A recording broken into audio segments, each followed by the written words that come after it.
नमस्कार ओडिशावासी। आज हूँ 27 जून 2025 शुक्रवार और आज मुझे नहीं आसी देश विदेशर किसी गुरुत्वपूर्ण खबर। तेणु चलतु सेगुड़िक उपरे नजर पकाइबा। नंबर 1, सिंहद्वार आगरे लागिला तीन रथ। सिंहद्वार सम्मुखरे लागिला तीन रथ।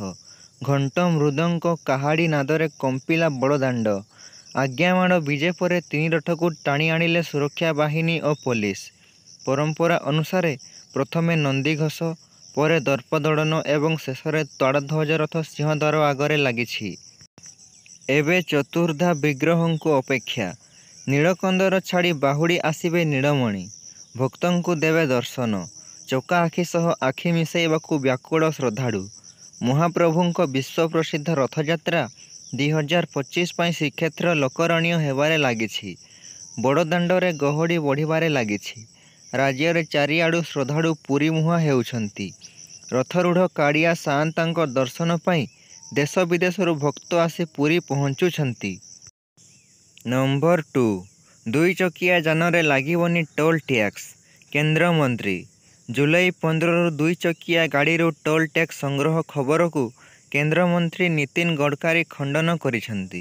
ଗୁରୁବାର ସୋସିଆଲ ମିଡ଼ିଆ ପ୍ଲାଟଫର୍ମ ଏକ୍ସରେ ଏହା ଉପରେ ଏକ ପୋଷ୍ଟ କରିଛନ୍ତି। କେନ୍ଦ୍ରମନ୍ତ୍ରୀ ଲେଖିଛନ୍ତି, ଦୁଇ ଚକିଆ ଯାନରୁ ଟୋଲ୍ ଟ୍ୟାକ୍ସ ସଂଗ୍ରହର କୌଣସି ନିଷ୍ପତ୍ତି ପ୍ରସ୍ତାବିତ ନାହିଁ। ସେ ସ୍ପଷ୍ଟ କରିଛନ୍ତି ଯେ ଦୁଇ ଚକିଆ ଗାଡ଼ି ଉପରେ କୌଣସି ପ୍ରକାର ଟୋଲ୍ ଟ୍ୟାକ୍ସ ଲାଗୁ ହେବ ନାହିଁ। ସୋସିଆଲ ମିଡ଼ିଆ ପ୍ଲାଟଫର୍ମ ଏକ୍ସରେ ଏନେଇ ପରିବହନ ମନ୍ତ୍ରୀ ନୀତିନ ଗଡ଼କରୀ ଲେଖିଛନ୍ତି କି ଏହା ଏକ ଭୁଲ ଖବର। ନମ୍ବର 3, ଆସନ୍ତା 2 ଯାଏଁ ପ୍ରବଳରୁ ଅତି ପ୍ରବଳ ବର୍ଷା ସମ୍ଭାବନା। 6 ଜିଲ୍ଲାକୁ ଅରେଞ୍ଜ ୱାର୍ଣ୍ଣିଂ ଜାରି। ବଙ୍ଗୋପସାଗରରେ ସୃଷ୍ଟି ହେଲା ଲଘୁଚାପ। ସକ୍ରିୟ ଘୂର୍ଣ୍ଣିବଳୟ ପ୍ରଭାବରେ ଲଘୁଚାପ ସୃଷ୍ଟି। ଉତ୍ତର ପଶ୍ଚିମ ବଙ୍ଗୋପସାଗର ଏବଂ ଓଡ଼ିଶା, ପଶ୍ଚିମବଙ୍ଗ ସଂଲଗ୍ନ ଉପକୂଳବର୍ତ୍ତୀ ଅଞ୍ଚଳରେ ଲଘୁଚାପ କ୍ଷେତ୍ର ସୃଷ୍ଟି ହୋଇଛି। ଏହା ପଶ୍ଚିମ ଉତ୍ତର ପଶ୍ଚିମ ଦିଗରେ ଗତି କରିବ। ପ୍ରଭାବରେ ଓଡ଼ିଶାରେ ପ୍ରବଳ ବର୍ଷା ସମ୍ଭାବନା ନେଇ ଆକଳନ କରିଛି ଆଞ୍ଚଳିକ ପାଣିପାଗ ବିଜ୍ଞାନ କେନ୍ଦ୍ର। ଆସନ୍ତା 2 ତାରିଖ ପର୍ଯ୍ୟନ୍ତ ରାଜ୍ୟର ବିଭିନ୍ନ ଜିଲ୍ଲାକୁ ବର୍ଷା ସମ୍ଭାବନା ନେଇ ଆଲର୍ଟ ଜାରି କରାଯାଇଛି। ବିଭିନ୍ନ ଜିଲ୍ଲାରେ ବଜ୍ରପାତ ସହ ପ୍ରବଳରୁ ଅତି ପ୍ରବଳ ବର୍ଷା ହେବା ନେଇ ଆକଳନ କରିଛି ଆଞ୍ଚଳିକ ପାଣିପାଗ ବିଭାଗ। ପ୍ରବଳରୁ ଅତି ପ୍ରବଳ ବର୍ଷା ନେଇ କାଲି 6 ଜିଲ୍ଲାକୁ ଅରେଞ୍ଜ ୱାର୍ଣ୍ଣିଂ ଜାରି ହୋଇଛି। ସେହିସବୁ ଜିଲ୍ଲାଗୁଡ଼ିକ ହେଲା କେନ୍ଦୁଝର, ସୁନ୍ଦରଗଡ଼, ସମ୍ବଲପୁର, ସୁବର୍ଣ୍ଣପୁର, ବଲାଙ୍ଗୀର ଓ ବୌଦ୍ଧ ଜିଲ୍ଲା। ସେହିପରି ପ୍ରବଳ ବର୍ଷା ନେଇ 9 ଜିଲ୍ଲାକୁ ପାଣିପାଗ ବିଭାଗ ୟେଲୋ ୱାର୍ଣ୍ଣିଂ ଜାରି କରିଛି। ନମ୍ବର 4, ମୁଖ୍ୟମନ୍ତ୍ରୀଙ୍କ ବଡ଼ ଘୋଷଣା। ଏଣିକି ସାମୟିକ କର୍ମଚାରୀ କାର୍ଯ୍ୟରୁ ଅନ୍ତର ହେଲେ ପାଇବେ 2.5 ଲକ୍ଷ। ରାଜ୍ୟର ସାମୟିକ କର୍ମଚାରୀମାନଙ୍କ ପାଇଁ ଖୁସି ଖବର। କାର୍ଯ୍ୟରୁ ନିବୃତ୍ତ ସମୟରେ ପାଇବେ ଏକକାଳୀନ 2.5 ଲକ୍ଷ ଟଙ୍କା। ଏଥିସହ ଏହି ପରିମାଣ ପ୍ରତି 2 ବର୍ଷରେ 10% ବୃଦ୍ଧି ପାଇବ। ପୂର୍ବରୁ ସାମୟିକ କର୍ମଚାରୀମାନଙ୍କୁ କାର୍ଯ୍ୟରୁ ଅନ୍ତର କରାଯିବା ବେଳେ ସେସେସନ୍ ଅଫ୍ ସର୍ଭିସ୍ ସେମାନଙ୍କୁ ଏକକାଳୀନ 1.5 ଲକ୍ଷ ଟଙ୍କା ମିଳୁଥିଲା। ଏହି ପରିମାଣକୁ ମୁଖ୍ୟମନ୍ତ୍ରୀ ମୋହନ ଚରଣ ମାଝୀ 2.5 ଲକ୍ଷ ଟଙ୍କାକୁ ବୃଦ୍ଧି କରିଛନ୍ତି। ଏ ସଂକ୍ରାନ୍ତୀୟ ପ୍ରସ୍ତାବକୁ ମୁଖ୍ୟମନ୍ତ୍ରୀ ଅନୁମୋଦନ ଦେଇଛନ୍ତି। ନିୟମିତ ପଦବୀରେ 5 ବର୍ଷରୁ ଅଧିକ ସମୟ କାମ କରିଥିଲେ କାର୍ଯ୍ୟ ନିବୃତ୍ତି ସମୟରେ ସେମାନେ ସର୍ବନିମ୍ନ ଗ୍ରାଚ୍ୟୁଇଟି 2.5 ଲକ୍ଷ ଟଙ୍କା ପାଇବେ। ଏହା ସହିତ ଏହି ଏକକାଳୀନ ଗ୍ରାଚ୍ୟୁଇଟି ପରିମାଣ ପ୍ରତି 2 ବର୍ଷରେ 10% ଲେଖାଏଁ ବୃଦ୍ଧି ପାଇବ ବୋଲି ନିଷ୍ପତ୍ତି ନିଆଯାଇଛି। ଏହି ବୃଦ୍ଧି ପାଇଁ ଅର୍ଥ ବିଭାଗର ଅନୁମୋଦନ ଆବଶ୍ୟକତା ପଡ଼ିବ ନାହିଁ। ବିଭାଗମାନେ ନିଜେ ପ୍ରତି 2 ବର୍ଷରେ ଏହି ପରିମାଣ ବୃଦ୍ଧି କରିପାରିବେ। ନମ୍ବର 5, ଦେଶର ପ୍ରଥମ of-grid 5MW green hydrogen pilot plant ସଫଳତାର ସହ ହେଲା ଆରମ୍ଭ।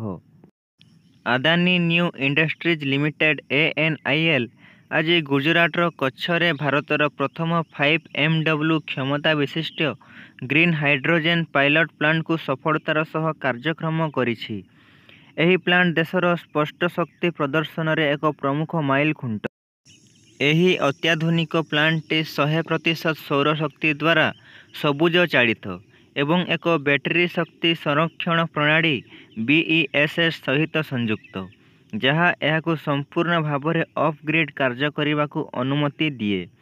ଏହା କେବଳ କାର୍ଯ୍ୟରେ ନମନୀୟତା ପ୍ରଦାନ କରେ ନାହିଁ, ବରଂ ଦକ୍ଷତା ଏବଂ ସୁରକ୍ଷା ମଧ୍ୟ ସୁନିଶ୍ଚିତ କରେ। ଏହି ପ୍ରକଳ୍ପ ଭାରତ ସରକାରଙ୍କ ଜାତୀୟ ସବୁଜ ହାଇଡ୍ରୋଜେନ୍ ମିଶନ ସହିତ ସମାନ, ଯାହାର ଲକ୍ଷ୍ୟ ଶକ୍ତି ସଘନ ଶିଳ୍ପଗୁଡ଼ିକୁ ଡିକାର୍ବୋନାଇଜ୍ କରିବା, ଆମଦାନୀ ନିର୍ଭରଶୀଳତା ହ୍ରାସ କରିବା ଏବଂ ଏକ ଆତ୍ମନିର୍ଭରଶୀଳ ଭାରତ ଆଡ଼କୁ ଅଗ୍ରସର ହେବା। ଭବିଷ୍ୟତରେ ସାର, ରିଫାଇନାରି ଏବଂ ଭାରୀ ପରିବହନ ଭଳି କ୍ଷେତ୍ରରେ କାର୍ବନ ନିର୍ଗମନ ହ୍ରାସ କରିବାରେ ସବୁଜ ହାଇଡ୍ରୋଜେନ୍ ଗୁରୁତ୍ୱପୂର୍ଣ୍ଣ ଭୂମିକା ଗ୍ରହଣ କରିବ। ନମ୍ବର 6 ଅନ୍ତର୍ଜାତୀୟ ସ୍ପେସ୍ ଷ୍ଟେସନରେ ଶୁଭାଂଶୁ ଶୁକ୍ଳା। ଭାରତୀୟ ମହାକାଶଚାରୀ ଶୁଭାଂଶୁ ଶୁକ୍ଳା ସ୍ପେସ୍ ଏକ୍ସର ଏକ୍ସିଅମ୍ 4 ମିଶନରେ ଯାଇ ମହାକାଶରେ ପହଞ୍ଚି ଯାଇଛନ୍ତି। ଶୁଭାଂଶୁ ଶୁକ୍ଳା ମହାକାଶରେ ପହଞ୍ଚିବା ମାତ୍ରେ ଭିଡିଓ କଲ୍ କରି ତାଙ୍କ ଅଭିଜ୍ଞତା ବିଷୟରେ ବିଶ୍ୱକୁ ଜଣାଇଥିଲେ। 28 ଘଣ୍ଟାର ଉଡ଼ାଣ ପରେ ଇଣ୍ଟରନ୍ୟାସନାଲ ସ୍ପେସ୍ ଷ୍ଟେସନରେ ଡ୍ରାଗନ୍ କ୍ୟାପସୁଲ୍ ପହଞ୍ଚିଛି। ଭାରତୀୟ ବାୟୁସେନା ଗ୍ରୁପ୍ କ୍ୟାପ୍ଟେନ୍ ଶୁଭାଂଶୁ ଶୁକ୍ଳା ଏବଂ ତାଙ୍କ ଟିମ୍ ସେଠାରେ ପହଞ୍ଚିବା ପରେ ତାଙ୍କୁ ସ୍ୱାଗତ କରାଯାଇଛି। ନାସା ଓ ରୁଷରୁ 3 ଜଣ ଲେଖାଏଁ ଏବଂ ଜାପାନରୁ ଜଣେ ବୈଜ୍ଞାନିକ ତାଙ୍କୁ ଉତ୍ସାହର ସହିତ ସ୍ୱାଗତ କରିଥିଲେ। ନମ୍ବର 7 ଆମେରିକା ଭିସା ପାଇଁ ଦେବାକୁ ପଡ଼ିବ ସୋସିଆଲ ମିଡିଆ ପ୍ଲାଟଫର୍ମର ୟୁଜର ନେମ୍। ଆମେରିକା ଭିସା ସୁରକ୍ଷା ପ୍ରକ୍ରିୟାକୁ ଅଧିକ କଡ଼ାକଡ଼ି କରି ଏକ ନୂଆ ନିୟମ ଲାଗୁ କରିଛି। ଏଣିକି ଭିସା ଆବେଦନକାରୀଙ୍କୁ ଗତ 5 ବର୍ଷର ସମସ୍ତ ସୋସିଆଲ ମିଡିଆ ପ୍ଲାଟଫର୍ମର ୟୁଜର ନେମ୍ କିମ୍ବା ହ୍ୟାଣ୍ଡେଲ୍ କହିବାକୁ ପଡ଼ିବ। ଗୁରୁବାର ଆମେରିକା ଦୂତାବାସ ଏ ସମ୍ପର୍କରେ ସୂଚନା ଦେଇ କହିଛି ଯେ, ଯଦି କୌଣସି ଆବେଦନକାରୀ ସୋସିଆଲ ମିଡିଆ ସୂଚନା ଲୁଚାନ୍ତି, ତାଙ୍କୁ ତାଙ୍କ ଭିସା କେବଳ ରଦ୍ଦ ହେବ ନାହିଁ, ବରଂ ଭବିଷ୍ୟତରେ ଭିସା ପାଇଁ ତାଙ୍କୁ ଅଯୋଗ୍ୟ ମଧ୍ୟ ଘୋଷଣା କରାଯାଇପାରେ। ଦୂତାବାସ ଅନୁଯାୟୀ ଏଫ୍, ଏମ୍ ଏବଂ ଜେ ଶ୍ରେଣୀର ଷ୍ଟୁଡେଣ୍ଟ ଭିସା ଆବେଦନକାରୀଙ୍କୁ ସେମାନଙ୍କ ସୋସିଆଲ ମିଡିଆ ଆକାଉଣ୍ଟଗୁଡ଼ିକୁ ପବ୍ଲିକ୍ କରିବାକୁ ପଡ଼ିବ, ଯାହାଦ୍ୱାରା ସେମାନଙ୍କ ପୃଷ୍ଠଭୂମି ଯାଞ୍ଚ କରାଯାଇପାରିବ। ଏହି ନିୟମ ଆମେରିକୀୟ ଆଇନ ଅନୁଯାୟୀ ଆବେଦନକାରୀଙ୍କ ପରିଚୟ ଓ ଯୋଗ୍ୟତା ନିରୂପଣ ପାଇଁ ଲାଗୁ ହେଉଛି। ନମ୍ବର 8 ଅହମ୍ମଦାବାଦ ବିମାନ ଦୁର୍ଘଟଣା। ବ୍ଲାକ୍ ବକ୍ସରୁ ମିଳିଲା ଡାଟା। ଜୁନ୍ 12 ଅହମ୍ମଦାବାଦରେ ଏୟାର ଇଣ୍ଡିଆ ଦୁର୍ଘଟଣା। ଯାଇଥିଲା 270ରୁ ଅଧିକ ଜୀବନ। ଦୁର୍ଘଟଣାର ତଦନ୍ତ କରୁଥିବା ଏୟାରକ୍ରାଫ୍ଟ ଆକ୍ସିଡେଣ୍ଟ ଇନଭେଷ୍ଟିଗେସନ୍ ବ୍ୟୁରୋ AAIBକୁ ଦୀର୍ଘ ଦିନ ପରେ ମିଳିଛି ବଡ଼ ସଫଳତା। ବିମାନର ବ୍ଲାକ୍ ବକ୍ସରୁ କକପିଟ୍ ଭଏସ୍ ରେକର୍ଡର CVR ଏବଂ ଫ୍ଲାଇଟ୍ ଡାଟା ରେକର୍ଡର FDR ସୁରକ୍ଷିତ ଭାବରେ ବାହାର କରାଯାଇଛି। ଡାଟା ଡାଉନଲୋଡ୍ କରାଯାଇଛି। ବର୍ତ୍ତମାନ ସେସବୁର ତର୍ଜମା ଆରମ୍ଭ ହୋଇଛି, କାରଣ ବିମାନ ଦୁର୍ଘଟଣାର ତଦନ୍ତରେ ଏହି ଦୁଇଟି ରେକର୍ଡର ସବୁଠାରୁ ଗୁରୁତ୍ୱପୂର୍ଣ୍ଣ ଭୂମିକା ଗ୍ରହଣ କରେ। ଅନ୍ତର୍ଜାତୀୟ ବେସାମରିକ ବିମାନ ଚଳାଚଳ ସଂଗଠନ ICAO ନିୟମ ଅନୁସାରେ, ବିମାନ ଦୁର୍ଘଟଣାର ତଦନ୍ତକାରୀ ଦାୟିତ୍ୱରେ ଥିବା ବ୍ୟକ୍ତି ତଦନ୍ତର ସଂଗଠନ, ପରିଚାଳନା ଏବଂ ନିୟନ୍ତ୍ରଣ ପାଇଁ ଦାୟୀ ରହିବେ।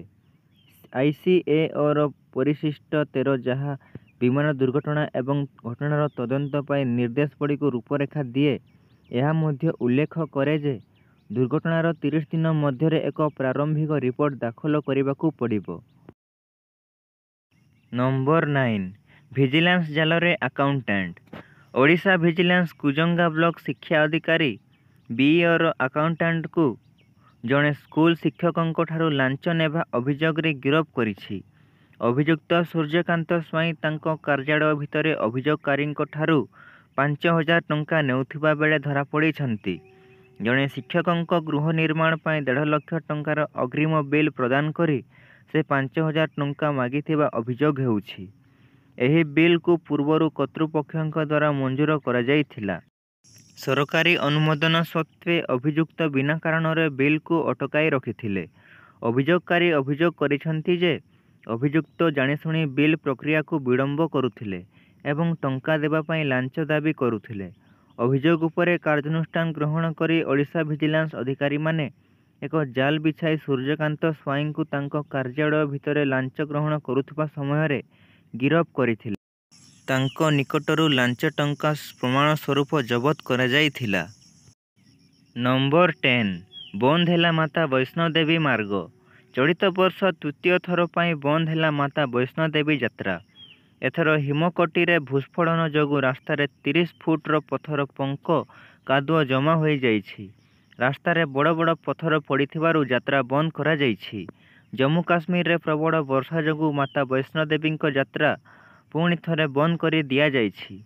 ଏପଟେ ଭୂସ୍ଫଳନ ଯୋଗୁଁ ବ୍ୟାଟେରୀ କାର୍, କେବୁଲ କାର୍ ଏବଂ ହେଲିକପ୍ଟର ସେବା ମଧ୍ୟ ବନ୍ଦ କରି ଦିଆଯାଇଛି।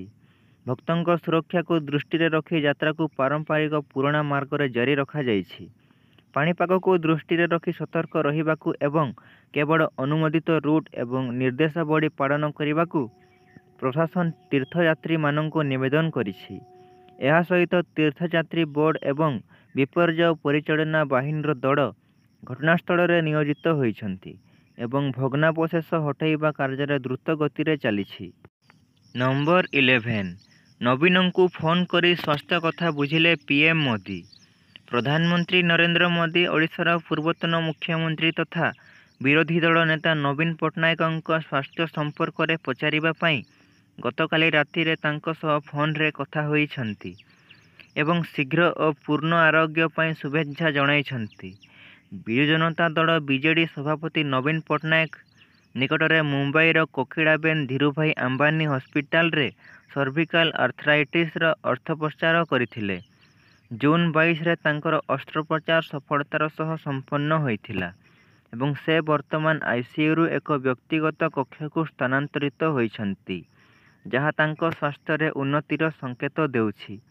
ବିଜେଡିର ବରିଷ୍ଠ ନେତା ସଞ୍ଜୟ ଦାସ ବର୍ମା କହିଛନ୍ତି, ପ୍ରଭୁ ଜଗନ୍ନାଥଙ୍କ ଆଶୀର୍ବାଦରେ ନବୀନ ପଟ୍ଟନାୟକ ଭଲ ଭାବେ ଆରୋଗ୍ୟ ହେଉଛନ୍ତି ଏବଂ ଜୁଲାଇ ପ୍ରଥମ ସପ୍ତାହରେ ଓଡ଼ିଶାକୁ ଫେରିବାର ଆଶା ରହିଛି। ନମ୍ବର 12 ରଥଯାତ୍ରା ପାଇଁ ସବୁ ଜିଲ୍ଲାରୁ ଗଡ଼ିବ ସ୍ୱତନ୍ତ୍ର ବସ୍। ପ୍ରତି ଜିଲ୍ଲାରୁ ପୁରୀକୁ ଗଡ଼ିବ ବସ୍। ରଥଯାତ୍ରା ପାଇଁ ପ୍ରଶାସନ ପକ୍ଷରୁ ଏ ପ୍ରକାର ନିଷ୍ପତ୍ତି ନିଆଯାଇଛି। ଏ ସଂକ୍ରାନ୍ତରେ ପରିବହନ ମନ୍ତ୍ରୀ ବିଭୂତି ଜେନା ଦେଲେ ସୂଚନା। 28ଟି ଜାଗାରେ ପାର୍କିଂ ବ୍ୟବସ୍ଥା କରିଛି ସ୍ଥାନୀୟ ପ୍ରଶାସନ। 200ରୁ ଅଧିକ ଅଟୋ ମାଗଣା ସେବା ଯୋଗାଇବେ। ମାଗଣା ଭୋଜନ ବ୍ୟବସ୍ଥା ମଧ୍ୟ କରାଯାଇଛି। ଅନ୍ୟପଟେ ଘରୋଇ ବସ୍ ଚଢ଼ା ଦର କଲେ କାର୍ଯ୍ୟାନୁଷ୍ଠାନ ଗ୍ରହଣ କରାଯିବ ବୋଲି ମନ୍ତ୍ରୀ ଚେତାବନୀ ଦେଇଛନ୍ତି। ନମ୍ବର 13 ଗୁଜରାଟରେ ପ୍ରବଳ ବର୍ଷା, ବିଭିନ୍ନ ଅଞ୍ଚଳ ଜଳବନ୍ଦୀ, ସ୍କୁଲ କଲେଜ ବନ୍ଦ। ଗୁଜରାଟରେ ପ୍ରବଳ ବର୍ଷା ଲାଗି ରହିଛି। ପାଣିପାଗ ବିଭାଗ ଅନୁସାରେ ସୁରଟ ସହରରେ ଗତ 24 ଘଣ୍ଟାରେ 346 ମିଲିମିଟର ବର୍ଷା ରେକର୍ଡ କରାଯାଇଛି। ପ୍ରବଳ ବର୍ଷାରେ ରାସ୍ତା ନଦୀରେ ପରିଣତ ହୋଇଛି।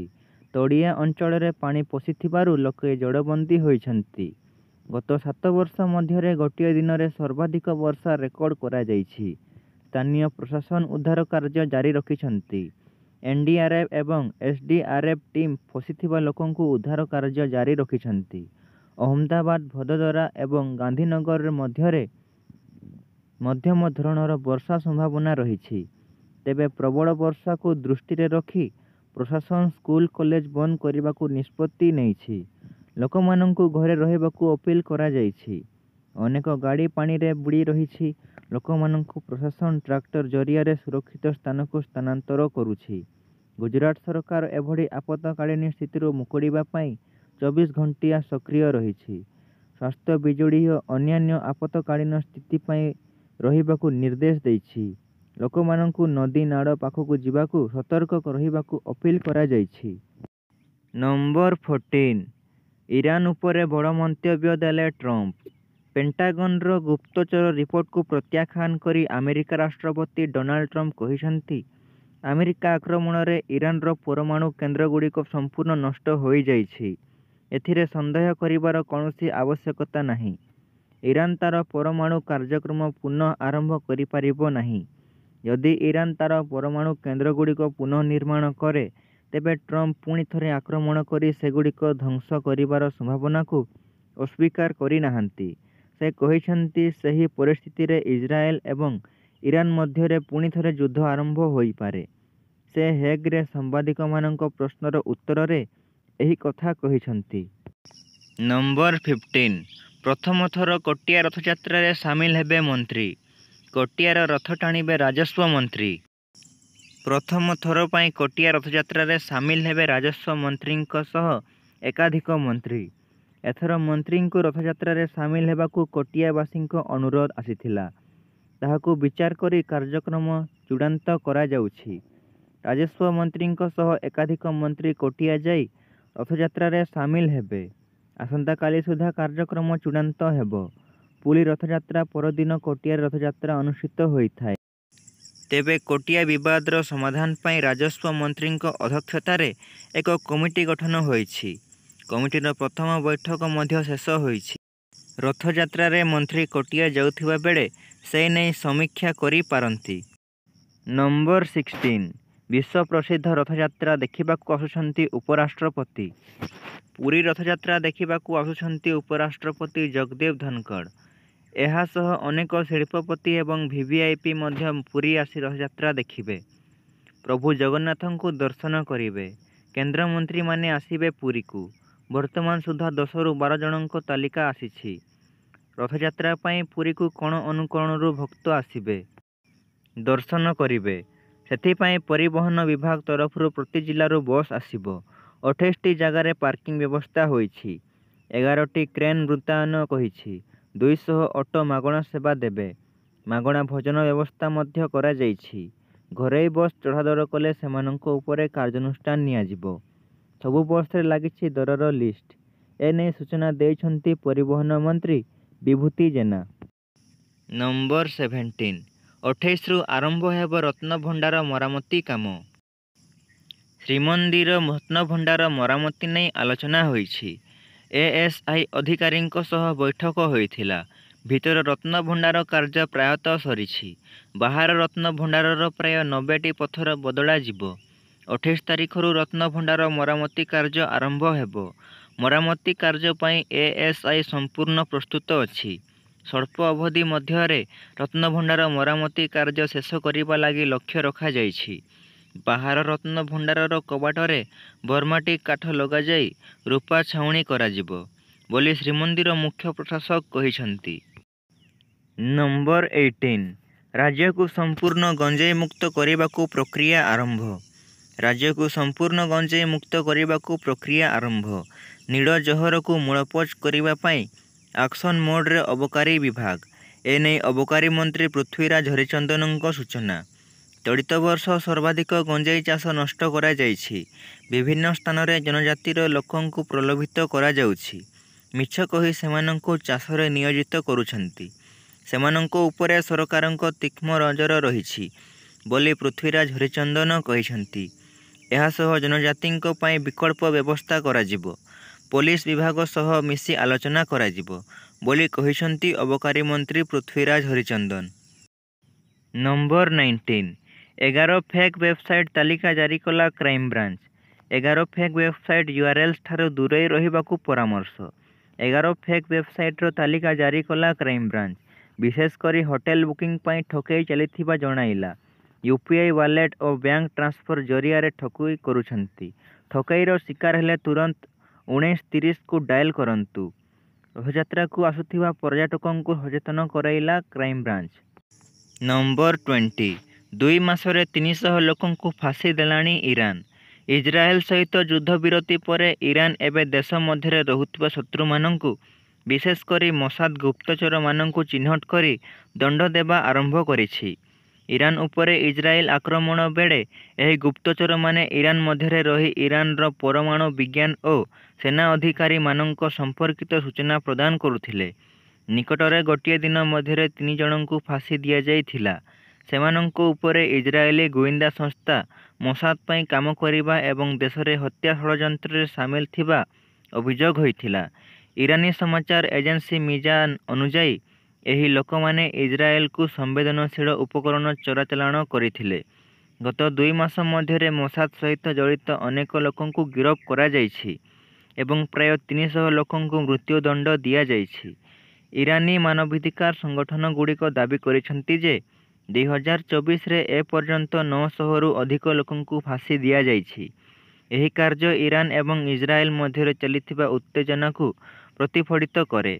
ତେବେ ଆମେରିକା ରାଷ୍ଟ୍ରପତି ଡୋନାଲ୍ଡ ଟ୍ରମ୍ପ 2 ଦେଶ ମଧ୍ୟରେ ଯୁଦ୍ଧବିରତି ଘୋଷଣା କରିଥିଲେ। ଧନ୍ୟବାଦ।